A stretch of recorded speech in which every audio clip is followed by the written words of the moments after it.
in almost every case, in my experience, when we are drawing attention to the line between us and them and not drawing attention to the king, we're doing it wrong, right? So whenever we're drawing those battle lines, the battlefield like we were talking about, we are actively working in such a way that are defending us, but also potentially putting barriers in front of someone that could be meeting Jesus and is not. My name is Bart Blair, and you're listening to Season 4, Episode 15 of the Missional Marketing Podcast. This is the 139th episode of our show, which we produce to help churches grow by leveraging digital marketing and effective communications. If you happen to be new to the podcast, you haven't ever listened before, make sure that you subscribe wherever you listen to your favorite podcasts so that you don't miss future episodes. We've got some good ones coming up here in the next few weeks. And if you happen to be watching on our YouTube channel, make sure that you both subscribe and ring the bell so that you get notified both about podcast episodes that we post on the channel, but also other content that we post from time to time that you might be helpful if you're responsible for your church's marketing and communications efforts. Today's podcast is an interview that I recently had the opportunity to do with a young man named Caleb Weidman. I say young man because he's younger than I am. Jason Hamrock and I are kind of the old guys in this space. Caleb is a young leader who is also the founder of a company called Blackbar. Caleb spent a number of years serving as a communications director in a church, and he's going to share his story about how that came to be, how his gifting enabled him to be a part of a large, successful church in the Detroit metro area. Did I say Detroit? I meant Detroit. I know how to say Detroit. It's not Detroit, the Detroit metro area. And he's also going to share how he and his friends got this company Blackbar started and what their heart is as it relates to helping churches use creative, use digital, use media to be more missional in the way that they're reaching their communities for Jesus.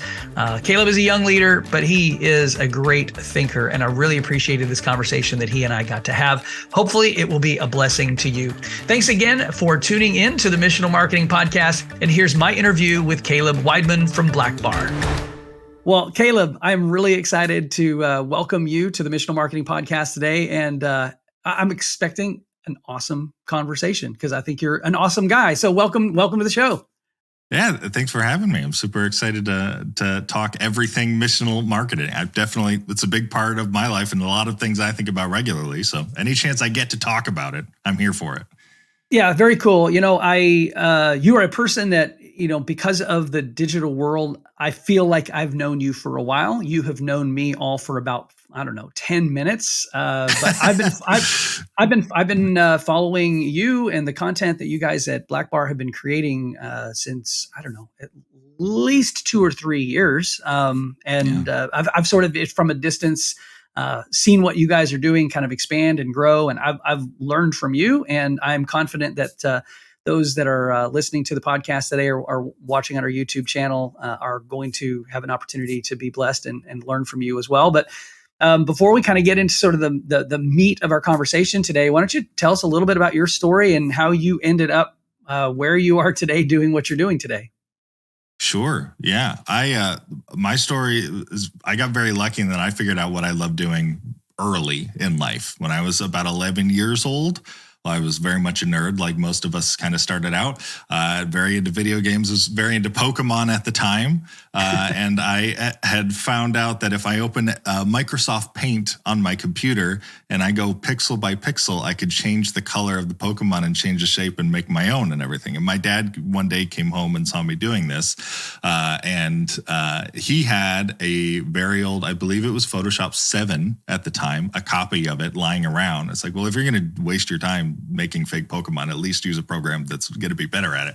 And he installed Photoshop on our family computer, and I was instantly obsessed with making stuff and spent all of my free time creating as often as I can, following, tutorials, Photoshop tutorials, learning as much as I could. Eventually, my youth pastor found out about the stuff I was making and asked if I would make some sermon slides, asked if I would make some retreat merchandise or like clothes for all of the youth to wear, and they all loved it.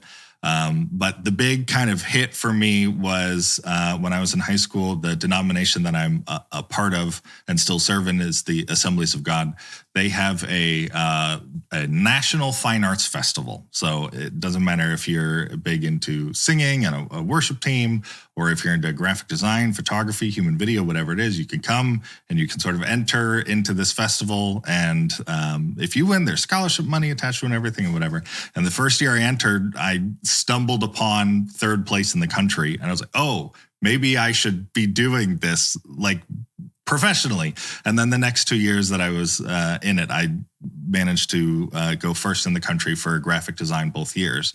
And that sort of solidified for me the calling that I had of like realizing that these dumb little nerdy gifts of, learning colors and fonts and whatever at a very young age, like that's a ministry opportunity. You don't just have to be good on a worship team or good at stacking chairs or good at leading a small groups. Those weird things as well can also preach.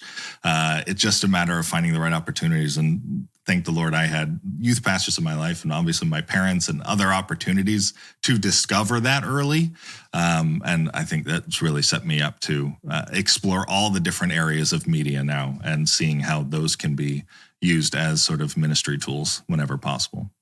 Okay, so where did you go from being a church graphic design champion? That's the best way I know how to put it, right? Where Sure. How did you transition from doing this sort of as a hobby as a high school student to a vocation in ministry? What did that stage of the journey look like for you? Yeah, so after high school, I went to college, went to University of Valley Forge, and they had a great digital media program. It was a Christian college as well, Assemblies of God College as well, and met a lot of great friends there, two of which are Nick Mayo and Zach Snyder, who are sort of co-owners and my co-hosts on the Blackbar podcast, everything there. And the three of us were actually a part of a ministry, and I won't talk about the specifics of the ministry, but it was an arts ministry. And for the most part, it was a music ministry that all of these different people from all these different backgrounds, some had like heavy metal backgrounds, some had like more typical worship CCM backgrounds, some were more into like hip hop and Latin music. And we're all going to come together and just make awesome worshipful experiences and play at churches and whatnot. And we were doing that for a number of years, and it was really great. And at one point we had this question, this thought of like, could the media side of what we do with Nick, Zach, and I, could that also enter into the conversation from a ministry perspective? We brought it to the leader at the time, and what we were told basically verbatim is that those gifts were for advertising ministry. They weren't for ministering themselves, right? Those are the graphic design or photography or video is how you tell people where to go to be ministered, not a tool for ministry. And we were young and dumb and angry at the time, but we knew that wasn't right? We knew that answer wasn't correct because it had to be possible to have a ministry from media itself, that these tools themselves could service that. And that became like an obsessive quest for the next like almost decade of like, what does a media ministry look like, where we're actually using these digital tools to minister to people? And I think there's 100 answers to that questions of what that could look like. And I think this podcast is very much an answer to that question. But for us, that first answer was a media ministry is a ministry for church media people. I don't know many church media people that haven't been completely burnt out and wrecked over the course of doing what we do, either if that's from a volunteer perspective, or even if that's like a full-time vocational job, that sort of thing. It has become, and there's probably 100 different factors for it, a spiritually dangerous position to be in. And it is a sector of ministry that I don't think enough pastors and ministers are realizing how dangerous it can be for the people involved in that. And we really wanted to step alongside and say, you're not alone. Those sermon slides that you're getting at 11 p.m. on Saturday that are driving you crazy, we've been there before. Let us help you make your job easier. Let us help show what is possible with this to help prevent that burnout and hopefully sort of raise the level of what is possible in media ministry and sort of fuel that passion and remind people what it's all about, because because it's easy sitting behind those computers and behind the cameras or whatever to detach yourself from the ministry when we realize like this is a part of the ministry. It's just as important as every other piece. So that was really sort of the genesis of what Blackbar became. And it's still something that's very, very, very close to all of us now as we continue it. So, you guys are champions for people who serve in churches in the, visual media, arts, communications, graphic design, video production, you name it. And appreciate that about you guys. But I think that I need you to answer this question. Tell us exactly what Blackbar does. You've used the name several times. You have partners. Sure. Extrapolate on that a little bit. What is Blackbar? Let's actually start with this. What is a Blackbar? Like why the name? What is Blackbar? Yeah. And then what is Blackbar? So unpack that a little bit. Yeah. So the before Blackbar started, and even continuing today, I watch way too much YouTube and just content in general. Whenever I'm working, I always have a screen on my side monitor, and I was watching people outside of the ministry world, people like Linus Tech Tips, who's a big tech YouTuber, Jay's 2 Cents, and 100 other ones that are just making content regularly and making it freely available and accessible to anybody who's interested in technology and wants to get better at it. And then I looked at the ministry world, serving as, at the time, a communications director as a church. And nearly every single sort of education option in that space was a paid service, right? So if you want to get good at church graphic design, if you want to get church communication, video production, whatever, here's our $300 class. Like we'll give you some of the good stuff, like but if you want the really good, if you want to get really awesome, it's all behind a paywall. And especially with most churches being 100 or less, 100 congregants or less, that throws it way outside of the range of what is possible most of the time. So the idea of the name of Blackbar specifically was the idea of, when you have like the government releases sort of a report on redacted information that had been buried for 20 years, and all the really good stuff they black out, right? And that's not the stuff they're going to let you see. All right, we're the Blackbar. We are going to be ripping out all the stuff that was hidden from you and sort of revealing the actual secrets of how to do this well. That was sort of the genesis behind the name. I did not see that coming at all. Yeah. Like that wasn't what I was expecting at all. Okay. Yeah. So and people have their own theories of what it is. People sometimes think it's the black bars at the top of the video or the bottom, like a letterbox, or we'll let them believe whatever they want. If it's cooler than what we came up with, I'll claim it eventually. But the Blackbar sort of serves as two pieces. We have the ministry side of Blackbar, which we do sort of a weekly video podcast. We've created a lot of educational material on YouTube and on various other like audio, like Spotify and podcasting stuff, just trying to make it get as many resources as we can, as freely available as we can to as many people in church ministry as we can, at least in the digital space. And then on the other half, because by definition, that doesn't make money, and we would like to do this full time, we also have a sort of a media production house. So an agency where people can come to us, either help them design their logos or help them set up like a live streaming setup or video, or help them with church communication. For the most part, if there are pixels involved at one step of the process, we probably have a way to help you. And it's very much our heart to help churches, either when it comes to the training side of that ministry stuff that we do, or helping them with actually creating the content that they need to proclaim Jesus to the people around them. So we're sort of two halves in that. Yeah. Okay. So before we started recording, you and I were talking a little bit about your specific skill set and background. And I think, a lot of us learn just through ministry to do a lot of different things because we wear many hats, especially in the comms director role. Your background primarily, as you shared, was sort of in graphic design, the visual media side of things. You have two other partners that work with you in Blackbar. Who are they, and what are sort of their levels of expertise? What are their giftings? Yeah. So both Nick and Zach, their primary backgrounds are in the worlds of video in general. which of course that's not just the camera, that's also the audio and animation and all that kind of stuff. And then live production specifically. I have very little live production experience, which is sort of comical because Blackbar got its start in January of 2020. And in March of 2020, live production experience became a very important part of what we do. And all of a sudden I was teaching people that I was learning hurriedly to try to like get out the door. But both of them have a lot of experience in video specifically. I've been working them since college. They've been doing it far before college. Usually I'm the one sort of animating the titles or helping coming up with the script or whatever. And they're the ones sort of like executing out that video and making it sing and making it awesome. And then in the live production world, both of them have tons of experience either on camera, but also from a director position, from producer standpoint.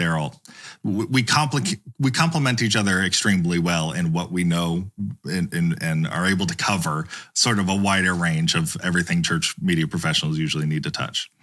Yeah, you almost had a Freudian slip there in saying that we complicate each other because we're three friends who've been working together for a really long time. Absolutely. We complement each other and we complicate each other. Yeah, I know how that goes. That's for sure. Awesome. Yeah. So, Caleb, you've sat in the role of church communications director. And so, most of the people that listen to this podcast or watching online are people who are currently in that role, whether they're a volunteer or they're on staff. Yeah. In your experience as a church comm director, what are some of the things that you experienced that really energized you and excited you about what you were doing? What was the stuff that sort of fueled you as a comms director, and contrast that with things that sort of sucked the life out of you? What were some of the things that were sort of a struggle for you? That's a great question.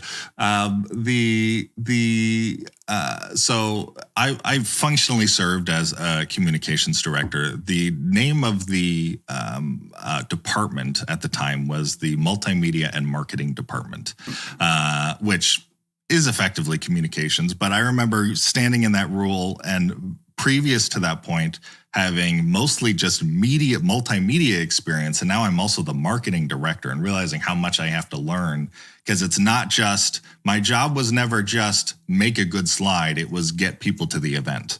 And the prettiest slide in the world that doesn't get anybody to the event is still a failure of a slide, right? So that transition in mindset was important to me. But in terms of things that were like life-giving and exciting, for me, something that I've always been incredibly careful about is protecting my inspiration.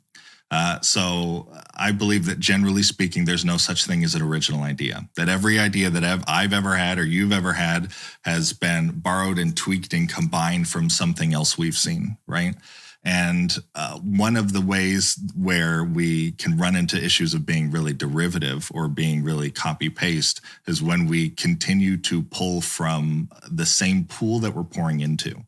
So I am very careful about, especially when I was working in the role at the church I was at, not looking at any of the other churches of similar size of what they were doing for Easter or what they were doing for Christmas, because I didn't just want to be the next Hillsong with a smaller budget, right? Or the next Bethel with not as many resources. I wanted to be what at the time Grand Rapids First was supposed to be for the Grand Rapids area.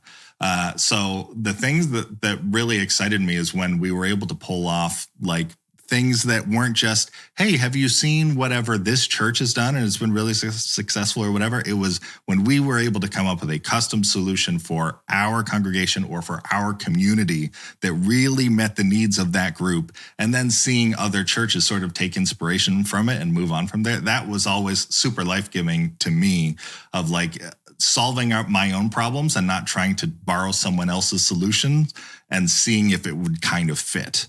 I think that for the most part, that's sort of an area that churches tend to struggle in because they just want to look at another church that's doing it more successfully. And Grand Rapids is not Reading, and Grand Rapids is not New York City. Grand Rapids has Grand Rapids challenges and Grand Rapids goals, and that requires custom thinking and solutions and sort of problem solving. And that was always super fun.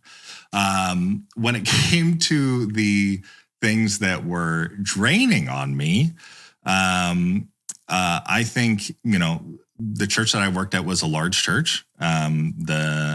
Relatively speaking, pre-COVID numbers is sort of most of the time that I served there. We were rocking about 4,000 to 4,500 on a Sunday. That also means that it has a relatively large staff. And that also means that everything you make has like 7 or 8 people that need to sign off on it. And that wasn't always the case. And sometimes you can get directly up to the boss and he signs on it. It doesn't matter what anybody else thinks at that point. But some of the red tape involved at larger churches that doesn't exist as much in the smaller churches. And of course, grass is always greener, right? There's going to be pros and cons to every scenario. But that can always be deflating, especially when there wasn't communication ahead of time to understand sort of like, make sure that everybody was on the same page. Like everybody had an different idea of what goals we were aiming for. I aimed for something. Everybody else had a different picture. And now that was all just time that was wasted. So it was something that we worked on quite a bit in some of the later years that I was there, making sure before anybody touched anything, before a single pixel was put in place, that we had meetings to make sure we were all on the same page. Because I do not want to get strangled by red tape 80% of the way through the process when we realized we were off base from the goal. So that sort of interdepartmental communication became a big priority for me and my team. Yeah, well, thanks for sharing that. I think you both addressed a common pain point that a lot of comms directors would certainly experience, but you also, hinted a little bit at some of your solution to that. And it's always communication, right? It's ironic that we're in the business of communicating. The church, really, at the end of the day, one of our primary functions is to communicate the gospel. Yeah. And yet internally, we can often struggle with having clear and effective communication internally. So sometimes it's cultural, sometimes it's systematic and structure. But sometimes it's just people don't ask the right questions. I heard Pastor Ed Young from Fellowship Church many, many years ago when I was still a worship pastor, creative arts director in the church that I was in, talked about the power of asking questions. And I learned early on in my ministry life that, especially as a team member of a group of people that were trying to accomplish something, if I wasn't in charge, the best thing that I could do to be a part of the solution was to ask a million questions. Ask a million questions so that those that are really in charge and who are giving the direction have had the opportunity to really fully flesh out what their thoughts, their vision, their direction is going to be.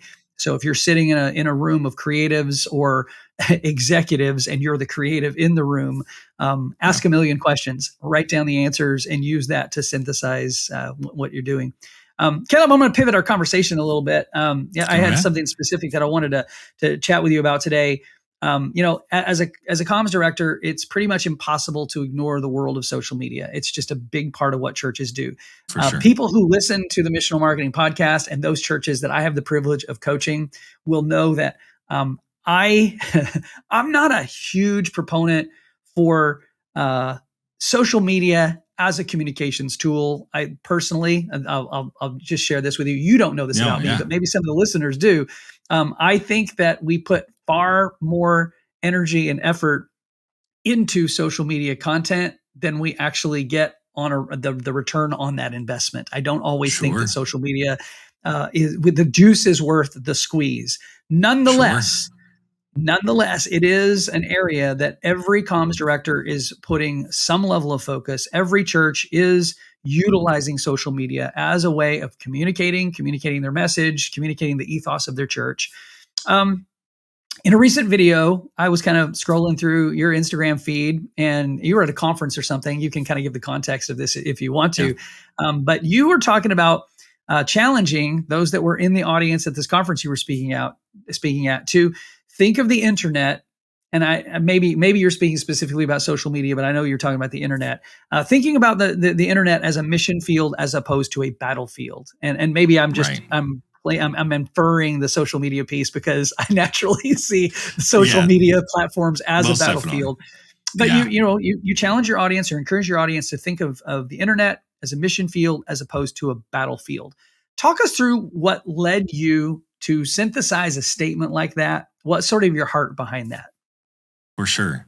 Yeah, we were speaking at a conference. Nick, Zach, and I all sort of teamed up together for this keynote talk. And it was that church conference in Atlanta last year in 2022.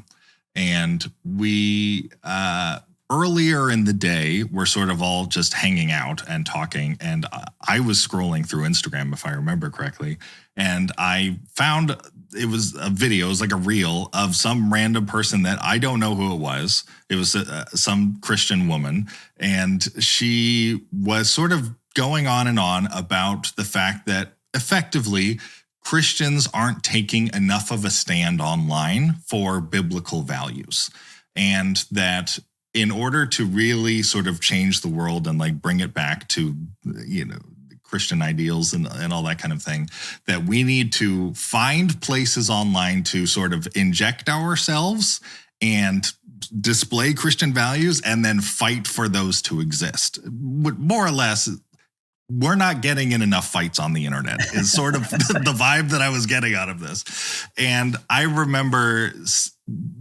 watching that and then showing Nick and Zach and being like almost dumbfounded.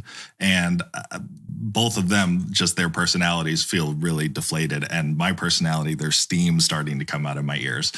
Because even like looking at the comments and seeing like, yeah, you're absolutely right. That is absolutely the perspective. And of course, I'm not saying that we don't need to like be clear about who we are online and what we believe and everything like that. That's not what I'm saying. But you're going to find, I would assume, very few Christians today who became a Christian because of a debate that they had with the Christian one point or on the other. And especially on the internet, where all nuance and sort of conversational agreements just go straight out the window and people are ready to rip each other's throat out more often than not. So I was reading this through, and this was the morning of that we were supposed to be doing this talk on the idea of creating churches, developing digital missionaries, is sort of what we were talking about. And realized that this mindset that I had seen sort of perpetuated online, that is not only in that creator space, that is absolutely sort of a mindset that has spread throughout Christianity in general. And certainly we are in times where it is a time of conflict in the world of ideas. And I don't want to get into all of that kind of stuff. But in almost every case, in my experience, when we are drawing attention to the line between us and them and not drawing attention to the king, we're doing it wrong, right? So whenever we're drawing those battle lines, the battlefield like we were talking about, we are actively working in such a way that are defending us, but also potentially putting barriers in front of someone that could be meeting Jesus and is not. And whenever it is that we were looking at the internet instead as a mission field, as every single opportunity on social media, every single opportunity you're scrolling through, whether that be Instagram, Facebook, even YouTube, whatever else, looking through comment sections and asking God every single step of the way, what is some way that I can be, that I can minister to someone in this space, even if it's just like that room that you redecorated is incredible. You did awesome, whatever, giving them a like, a follow, like just tiny little things, having the option or having the chance to show Christ's love instead of just sort of enforcing biblical values on people that haven't signed the contract yet. I think that almost always that's going to be a better use of our time than the opposite. It reminds me a sermon I preached at a church a few weeks ago. We were preaching. I was preaching on the role of the priest, and in 1 Peter, I think it's 1 Peter 2:9. Peter refers to the church, those Jesus followers that he was writing to, as a royal priesthood. Which we flash back to the moment at Mount Sinai when God is basically having kind of this wedding ceremony with the Israelite people who have just come out of slavery. He says, "You are a kingdom of priests." And I started, sort of trying to digest and understand what the role of the priest was and what that means for us as followers of Jesus today. And your comments here really highlight something that God convicted me of while I was writing that sermon. And that is that priests, one of the priests' primary roles is to help people navigate their atonement. And it's hard. It's hard to help people navigate their atonement, to see where they are in relation to God and to walk alongside them and help them come to a place where they know when they are right with God. It's a lot easier to play the role of prophet. What does the prophet do? Well, the prophet stands up front and points at everybody and says, you're wrong, you're wrong, you're wrong, you're wrong. This is what God's word says, and you're all wrong. And so our default posture, I think, as Christians, can sometimes be that prophet posture, which is what we see on social media so often, right? It's pointing out, this is what God's truth says, and this is how you are wrong, rather than being that priest, which is a mediator and a person who's supposed to be helping people navigate their atonement. So, sorry, I didn't mean to get into a sermon here, but when you were talking about that was sort of the those were the thoughts that kind of came to my head. I totally agree. I was in a similar environment a couple months ago and did a short talk. And I used the illustration of sort of the moment that you get saved, and, you know, our job is sort of to build the kingdom of heaven, and we're given a stack of bricks, and every day you have the option to build walls or build bridges. And there's a lot of people building walls right now, making it harder and harder and drawing attention, right, to those lines of this, you got to do this, this, and this. You can't live like this in order to meet my king. I would rather them meet the king first, and he can help them through that. And sure, we could be along for that journey, but I want to make it as easy as possible for people to know Jesus. And I believe in the power of the Holy Spirit to help transform those lives after that. So I don't think this is a new concept. I just want to bring that idea also to the internet, where people are happy to rip each other's heads off for having a different opinion about nearly anything these days. There are some people that are not using the bricks to build anything. They're literally just throwing the bricks. They're throwing, yes, for sure. They're throwing the bricks. Don't do that either. Okay, so let's expand on sort of this concept, this idea, bringing it back to sort of, you know, website, social media, online communication. Yeah. If we're going to think of ourselves as being digital missionaries, of using the internet or viewing the internet as a mission field, how do you think that should inform the way that, let's talk corporately. I mean, a lot of what you're experiencing and you're seeing is probably more on a personal level, but I think from a corporate standpoint, again, because most of the people that are listening to this, they're responsible for their church's online presence. Yep. If they're responsible for their church's online presence and they're going to view the internet as a mission field, how does this inform the way that we use our digital media online, social media channels and otherwise? What kind of advice and coaching would you give someone there? For sure. I have a different opinion on this than most of the other people that I've sort of spoken to in the space. But I think that especially for social media, well, I don't think it's especially for social media, the less corporate we can be in these sort of developing relationships and getting to know, especially people in our community outside of our churches, the better. So when it comes to engaging a community online, specifically with the intention of evangelism, the more personalized it can be is better. And therefore, if our intention is to do that, we should be spending less time on making sure our church's social media platform has as many likes or followers or engagement as it possibly can, which is not necessarily a bad thing, and spend more time training members of our congregation to individually be ambassadors for Christ and our church to the specific areas of the internet that they're in that we're not in, right? That our pastor is not in necessarily. So we've talked about this concept of the digital missionary a lot on our platform. The genesis of it being really sort of 3 steps and sort of training individual members of your church to do the 3 steps. So the 3 steps, the first one being identify your audience, which is finding sort of a unique group of people that you have access to online that maybe other members of your church or congregation or whatever don't. The second one is identifying with your audience, which might mean creating content in that space. It might mean just engaging with communities that are already there regularly and continuing to talk and chat with people and figure out what that is. And the third step being just identifying what your audience needs. And you might not know that right at the very beginning. And their need might not be an inherently spiritual thing necessarily. but I mean, Jesus washed people's feet. And although we kind of carry a lot of spiritual meaning with that, at the time, that was just a thing that like servants did, right? That was just a way to serve the community. So for me, the story that I've sort of shared in the past and the sort of model that we've stumbled along, a handful of years ago, actually in 2019, early in 2020, I got extremely into this hobby of buying Nerf guns off of the shelf and then modifying them to shoot like way harder than they ever should and putting holes in my drywall, right?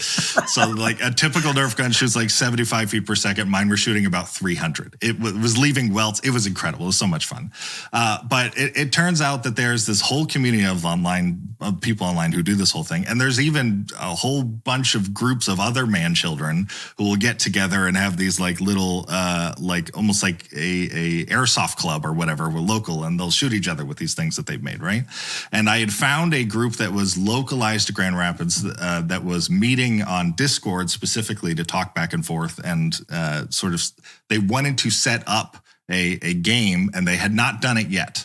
So I joined this group hoping to shoot people with my Nerf guns. I had no intention of necessarily doing ministry in it, but I had unintentionally identified an audience that I had access to that my senior pastor wasn't, right? He's not going to be joining that anytime soon. And then I spent a month or two just getting to know the people that were in there, talking about the springs that we were putting in our blasters or the motors that we were using and going back and forth about 3D printing and sort of learning about who they were and where they lived and what they did for work and just becoming a part of that community and getting to know these guys, most of which were my age and around the sort of same stage of life. And just becoming friends. And then the last thing, identifying what your audience needs, they needed two things. The first one was a place to play this game because running around with things that look like guns in a public park and shooting at each other is a bad idea and a great way to get shot. The second thing they really wanted was a logo. And it turns out that I worked at a relatively large church that had a recreational facility that they sort of rent out and let the community use all the time. And I, at that time, had been a graphic designer for 15 years. So in a matter of like a week, I had solved both of these problems and they were over the moon excited. They made me a chair on their Nerf board, which I didn't even know was an option, right? But then all of a sudden, they saw the address of the church and they look it up. Oh, they realize it's a church. And now all of these conversations start coming up of like questions of like many experiences about their faith in the past. Someone asking me like, hey, like, am I allowed to wear ripped jeans, right? Like I haven't been baptized. Will I be allowed on the premises? If I get shot and it hurts, am I allowed to swear or are they going to kick me out? Right. Which like all of these are silly little questions, but all of a sudden tiny little opportunities to have spiritual conversations with people that started as just, we had the same hobby in mind. Right. And all of a sudden, all these opportunities started opening up to have these conversations with these guys and minister to them in ways that never would have been possible in like an in-person con. I never would have met these guys otherwise, right? And so when we talk about trying to find ways to minister to people online from a corporate standpoint, I think personally that the best way to go about doing that is to find people at your church who already have an understanding of how the digital space works, whether that be social media or whatever, and train them in exactly those steps of identifying your audience, identifying with your audience, identifying what they need. And I think eventually building a platform for all of the people they manage to minister to sort of come together and build your online church out of that, out of people who started online, people who like were ministered to online. And then instead of the opposite way where we're going to, as the church staff, try to pull people online. And then eventually we'll find like some random nerd that's okay with sitting in Facebook comments for the whole service to sort of respond to them or whatever. I think that's a way more natural way of doing it.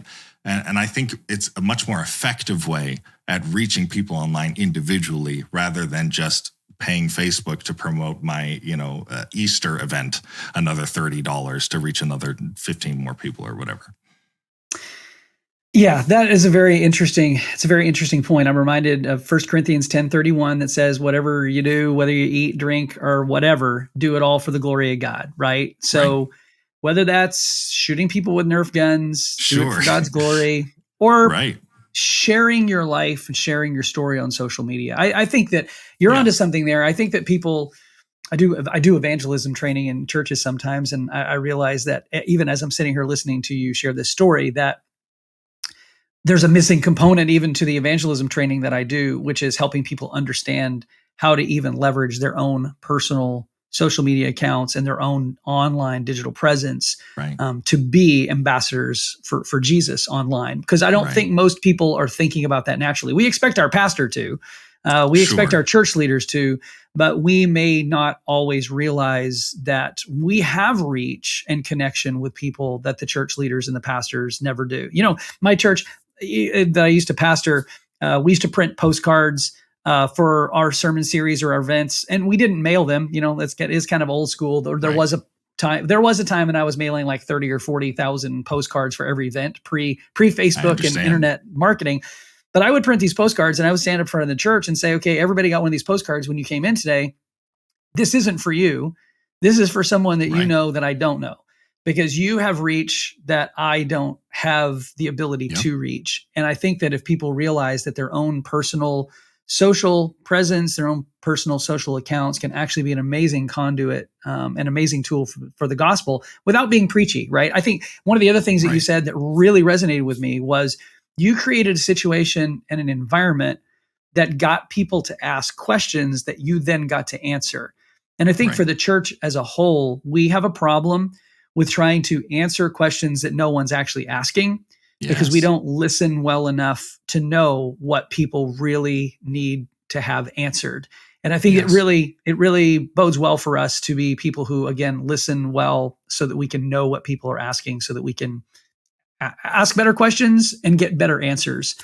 Caleb, we're just about out of time. I want to give our audience an opportunity to kind of know how they can connect with you, how they can watch the content that you guys are creating. For me, I appreciate you hanging out with me today. It's been a really cool conversation, pretty much what I would expected, just because I've listened to enough of the stuff that you do that I knew it was going to be somewhat cerebral in terms of your approach to a lot of things. Digital, you're a creative guy, you're a great thinker. And I really like the way that you express yourself, your thoughts, your experiences. And I can tell that you love Jesus and you want to help people that don't know Jesus find Jesus too. So that really means a lot to me. And I appreciate you hanging out with us. As we wrap things up here today, where can people connect with you online? How can they find Blackbar content? Where do they go? Yeah, you can find us on YouTube. You search Blackbar, spelled out all the way, or BLKBAR. We're also on Instagram at BLK.BAR if you want some smaller snippets of the conversation we have. But the main place that we hang out, we have the Blackbar Discord, which you can find on our website, which is BLK.BAR. It's a theme that we got going there. But our Discord, we've got, at this point, thousands of church media people and marketing and communications and creative people who do it full-time, people do it volunteer, people do it incredibly professionally, and people who do it very not professionally. And we're all in there helping each other get better at what we do and helping each other stay healthy at the same time. And it's really been one of the biggest successes of Blackbar is just building a community that allows people to be honest and sort of have that life-giving sort of relationship with people who've been through the same sort of garbage that they have. Because sort of like I talked about at the beginning, this is a spiritually dangerous position to be in, the world of marketing, communications, and tech in the church. And if you're not taking intentional steps at protecting your spiritual health and your mental health, you will burn out. And I have too many friends that have burned their way out of faith. I've even been close to it at points in my journey, and I want to prevent as much of that happening as possible. So you can find us on our Discord, on YouTube, or just about anywhere else that you listen to podcasts. Thank you, Caleb. I will say this, until I started listening to your podcast, I had no idea what a Discord was. Sure. Consequently, I've actually had churches from time to time ask me, if Discord was something that they could potentially use. And I'm like, I have no idea. Go join this group, Blackbar. They have this Discord thing. I don't have any idea how it works. So if any of you are listening to this and you've never been in a Discord before, you can go join one and see what it's like. And maybe it's something that you can actually repurpose the experience somewhere else. But at the very least, it sounds like a great community to connect in, just to be encouraged, to be blessed, to be supported in what you're doing. Caleb, thanks again for hanging out with me today. For those of you who have made it all the way here to the end of the podcast, we applaud you. Caleb and I both applaud you. For sure. We want to remind you that if you haven't subscribed wherever you're listening, make sure that you do that.